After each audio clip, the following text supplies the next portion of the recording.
Travel. During your travel action you can distribute movement points on the map and/or the order track.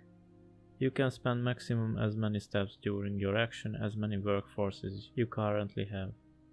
Moving on the order track. For each movement point used here, you can move your agent forward by one section on the order track. Your agent always will occupy the leftmost free space. The benefit of the movement here is that during the orders and contract phase, the cost of buying orders and contracts will be reduced for you, and you also set the turn order for the next round according to your position here. The downside is that you will be able to perform the order and contract phase later, as it carried out in reverse order. Moving on the map. You can move your agent on the map. All coin and city spaces correspond to one movement. When moving on a coin, you must pay one mark to the supply. If you step on or move over another player's agent, you pay the mark to that player instead. Moving into a city has no cost. In addition, if you are moving along a road where you already have your city markers on each end, you don't have to pay any mark to the supply or to the other player. Depending on where you end your movement, you have two options. If your agent stops on a coin, you are allowed to do one trade action.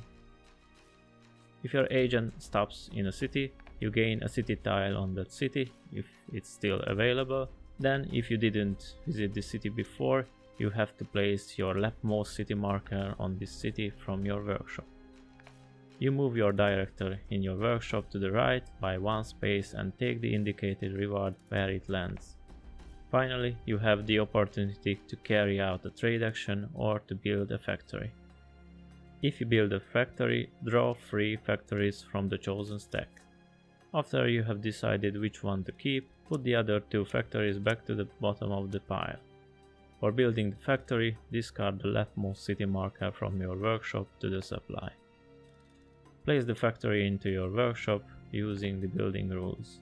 From now on, you can use the ability of the factory until the end of the game.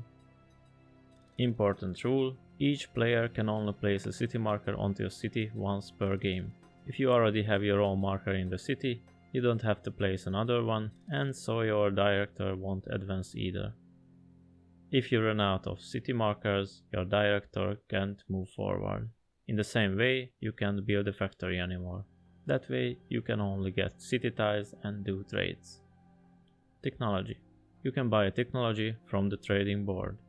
Choose one technology from the available ones, pay the resources indicated on that row and the money on that column.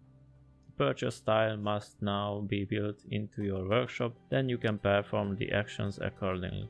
Immediately replace the removed tile with the new one from the draw pile. There are 2 types of technology.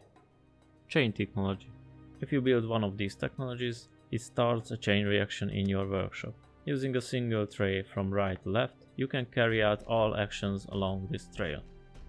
First, perform the newly acquired technology, then follow the trail left and carry out each action along it until you reach one of your lead letters on the left. The resource gain on a lead letter will be your final action if you have at least one lead letter. Instant technology green. These technologies only provide you with victory points and do not start or take part of any chain reaction. At the moment when you build these, you gain the indicated victory points. The building rules for both technologies and factories are the same. When building, you must form a continuous path from the left side of your workshop toward the right following the technology drawing. Only the correct level technology factory can be built face up on all spaces. You immediately gain the action indicated on the covered space. It doesn't matter if you did it face up or face down. You have a possibility to reduce the level of each technology space by 1. You can place the purchased technology factory facing down in any space that is 1 level higher than itself. This way, no continuous route is required. Or you can use the purchased technology factory to replace a tile built earlier in the game and move the replaced tile face down to any location that is higher by 1 level. You only get the newly covered action. If you wouldn't be able to place the replaced tile in your workshop, all spaces are occupied already, you cannot do this action. More than one level change is not possible, and there can be only 2 tiles maximum on each space, one face down and one face up on it.